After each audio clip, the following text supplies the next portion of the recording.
Today's podcast is one I found buried in the archives from 2017 with Joe Osovet, who's now the tight ends coach at the University of Tennessee. In this episode, he talks to us about game planning and addresses different situations. And if you know Joe Osovet, he's really into manipulating the defense, and we get into some of the things he does with RPOs and how he treats those things in his game planning during the season. As the head coach at ASA Community College, when he joined us here, they were a team that was just tearing it up on offense, leading the country. Joe was the JUCO Coach of the Year, and he shares some great insight here into the game planning process. Enjoy. I'm excited about our guest here today. He is a repeat performer, Coach Joe Osovet from ASA Community College in New York. And these guys are doing just phenomenal this year. They're sitting at 6-1 in a bye week here. They're third in the country in scoring at over 49 points a game and first in red zone proficiency. Coach does a great job with his manipulation of the defense, especially through the utilization of RPOs. Coach, it's great to have you back here on the podcast. It's great to be back. Thanks for having me again.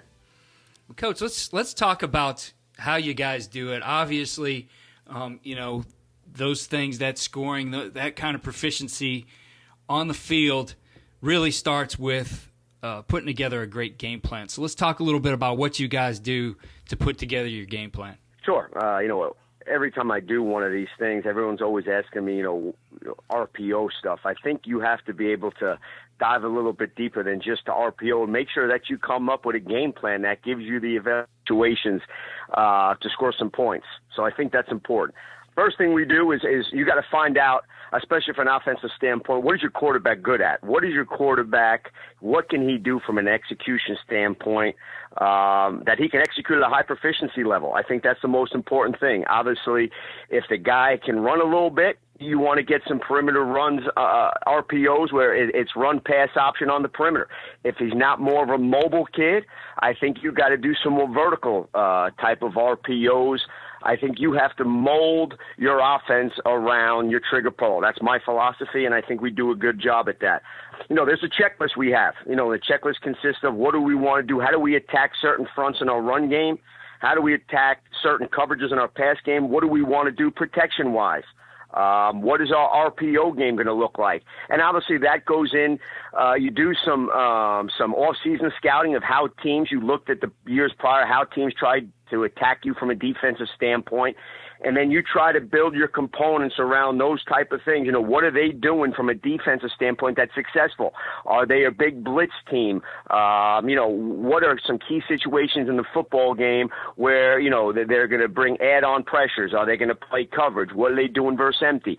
So, and create a checklist. And that checklist should be created in the off season. So this way it helps you, once the season comes around, obviously time is short. So the more things you can do in the off season, the better it will enhance you to do and free up some time within season. Another big thing we do is we have our quarterbacks sit in our game plan meeting. So this way they understand when the offensive coach is sitting there, hey, this is what we're looking to get done. I've been doing this for 24 years now. We just started to do this the past 3 years. I think it helps us because now you're getting your quarterback say, hey, look, we're getting this 3rd down and 7 situation here. Here's what they're going to do. They're looking to bring pressure from the weak side. Hey, if we're in this protection, let's check it to the other side. Let's throw away from rotation, so on and so forth. So I think having our quarterbacks in there, it helps us. It involves, it also tells us what they like to do. What do they feel comfortable in certain situations? Like I touched upon, you should have a checklist made out. You're facing a 4-3 over front team. Well, what are your best 4 runs that you want to do versus a 4-3 over? You want to rep them as much as you possibly can. Maybe you're getting a 3-3 stack that week. Well, what are the 3 or 4 runs that you feel comfortable that you can run at a high proficiency level versus a 3-3 stack, and so on and so forth? Pass game. I think pass game is very situational. That's my opinion. What do teams want to play? How do teams want to cover 3-by-1 on 1st and 10? Are they going to play specialty? Are they going to play some type of palms? And here's your 4 or 5 opening pass plays that you want to do in 1st and 10. Now, a 1st and 10 could be substantially different to how a team's going to try to play on 3rd and 7. 3rd and 7 could be a pressure team. Maybe they're going to play 1 free or man. Maybe they're going to play some type of zero rotation. So you need to have situation and specific plays that you think you can execute, and there's a significant difference between openers, which we consider first downs, and what we consider third down. So there's got to be a substantial difference in how you're going to go about game planning that. What are some of the tendencies what they do with their front? On 1st and 10, are they rocking their front? Are they moving? Are you getting a ton of games on 1st and 10? Are you getting more of a vertical type of rush from the defense? On third down, are you getting more games? They play Okie. What are they doing with their front that you can tie into maybe their blitz pressures? So we try to cover every single scenario, and this is how we rep it during the week too. Before I get to that, let me just mention this. So we'll put every formation on our board. So we'll have our 1st and 10. This is the look we're going to get, okay, predicated on our huddle, our tendency reports that we print out. And that's how we attract. So we try to attack every single component. First down, this is how we're going to attack it from a run, pass standpoint, protection standpoint. Second down, how we going to we separate. Our second down is going to be 2nd and 5 to 7 or 2nd and long. Our 2nd and long, we're going to try to attack it. How can we get ourselves in position to make it a manageable third down? And then third down is a whole separate entity. You know, we're going to say 3rd and short, which is anything 4 or less, and then 3rd and 5 or long. So how are we going to attack that predicated on what the front coverage protection is going to be? And then practice, Sundays will be our short yards goal line. Mondays are going to be our openers. So everything in our Monday, from our half-line skelly, 7-on-7, to our combination periods, are all first down. Tuesday is going to be our third down day. Okay, Tuesday we're going to get out there. We're going to rep. Here's our 3rd and mini, 3rd and short. Here's our 3rd and long. So what I'm trying to get at is the more relevance your kids know how they can tie in of what we do. Like our kids know, hey, on Sunday we're goal line short yards. This is what we're going to be working on. On Monday, this is going to be our openers. These are the 20 plays that we're going to open up with when we get 1st and 10. Tuesday, our kids know, hey, here's our protections. We'll have our blitz period put in. This is our protections of what they're going to be for third down, and this is what we're going to go to. We'll break it down, 3rd and 11 plus, 3rd and 7 to 10, 3rd and 5 to 8, 3rd and short. And we'll rep those. Every single day we'll rep those. And then Thursday is our we'll have 2 review periods in there, and we pull review periods. What we mean by that is anything that we didn't feel comfortable with, we thought that we need to get more reps of on Thursday. We'll do that. So we'll have 2 periods of that. That'll be 10 to 12 play scripts. We'll get a half-line skelly in there, and that half-line skelly can consist of, your opening passes, okay, or it could consist of your third down day. So anything that we need to go over again Thursday is kind of our review day from a scenario standpoint. I hope that makes sense what I just said. But. Yeah, absolutely. Coach, the thing is interesting, and I'm sure you have a reason for doing it. You put the short yardage and goal line early in the week. Is that primarily because maybe those are a little bit heavier as far as contact? Yeah, but it's more so, to be quite frank with you, we do that because we break our films down on Thursday. So really, there's not significant adjustments on the goal line. Teams are going to do a couple of things for you and really don't change. Mm-hmm. What are you going to get in the goal line? You're going to get zone, you're going to get man. Mm-hmm. You're going to get some type of loaded front, either bear, or they're going to just play in your base. So the reason why we do it on Sundays is because it gives the coaching staff another night to dive into tendencies, if you will, from the defense, where a lot of our stuff doesn't significantly change within our short yards goal line package. So that's why we do that on Sunday. Now, Monday, now the game plan's primarily in. It gives us Sunday to meet with the kids and talk about the game plan, hand out the game plan packets. But it's not so much that it's more of contact. It's more so that there's not significant changes to the game plan from week to week. Makes sense. Because people only do a couple of things in the red zone. Right. And, Coach, obviously you guys have had a lot of success this year in the red zone. You're number 1 in the country. Talk to us a little bit about what makes you so successful in that area. Yeah, I mean, we do a couple of different things. I mean, we'll get you unbalanced, okay? We'll give you a loaded 9 people. We call it our jumbo package, so we'll have our 5 offensive linemen, and we bring our 3 big offensive linemen, our tight end in the game. Or we can spread you out and be an empty, or we can be in 2-by-2 spread predicated on what you're doing to us. I think the more you can stay consistent within your concepts in the goal line, but at the same token, be what's the adjective I'm looking? Be more variable, if you will, because you're in a heavy type of set. Like our schemes really don't change. Just our personnel does. We'll probably run the same thing from 11 personnel to 22 personnel that we would do in unbalanced. But we're just giving you a different look, try to put some sprinkles on a Sunday, if you will. But really, the concepts really don't change. But it's just that we're giving you a different look, be it an unbalanced look, be it an open look, be it an empty look. So we have about a 15-play menu that we can run from any four of those packages that we'll give you on the goal line.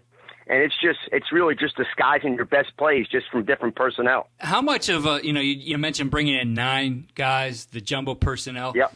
How difficult has that become in today's, modern offenses, modern defenses, where you see obviously a lot of teams geared to stopping more of the spread type of offenses? How difficult does that become for a team to adjust to that, putting 9 big guys in there?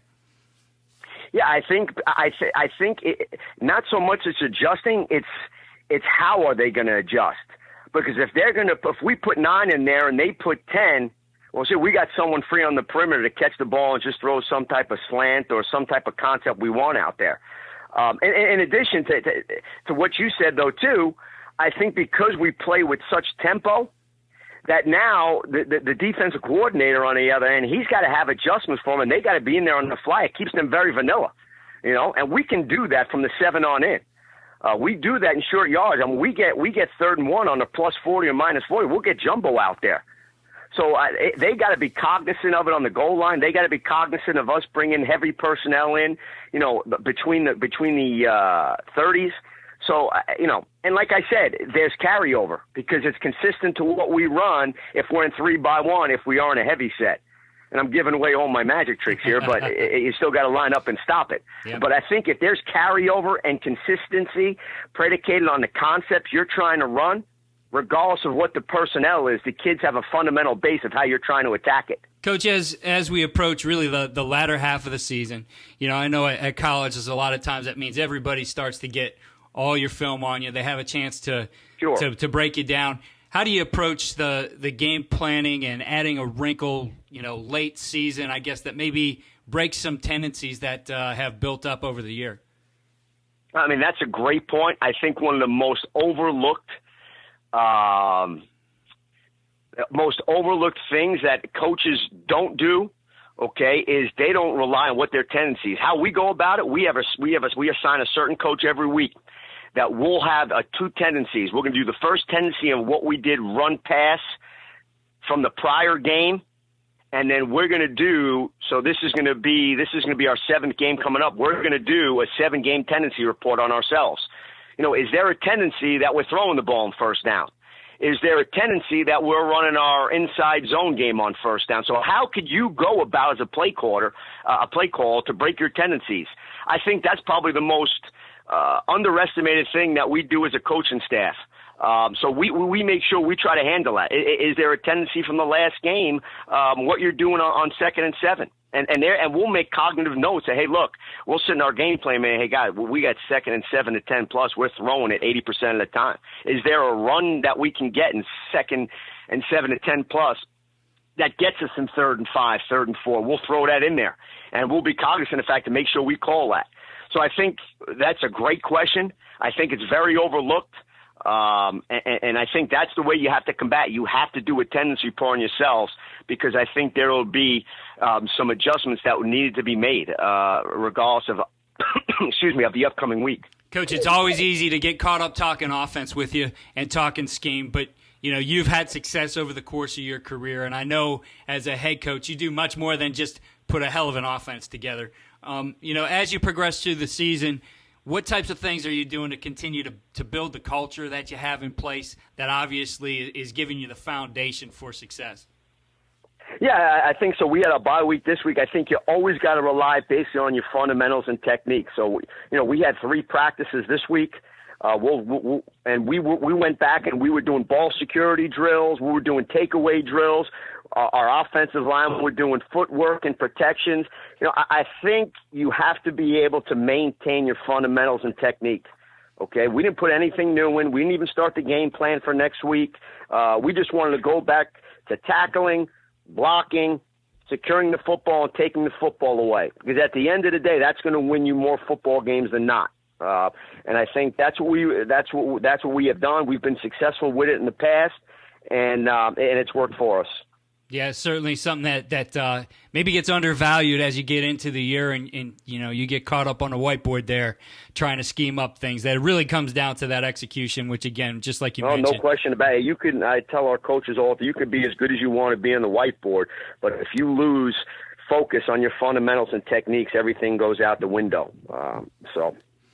Well, Coach, I appreciate you taking this time during your bye week, and I look forward to, talking ball again with you this offseason. It was great to have you on the podcast and, let you shine a little light on some of the things you're doing here during the season, and best wishes for, continued success as you go through the rest of 2017 here. Keith, always a pleasure to talk ball with you guys. Anything I can help you guys ever, and the coaches out there, I'm always willing to do so. I appreciate you having me on, and talk to you guys soon.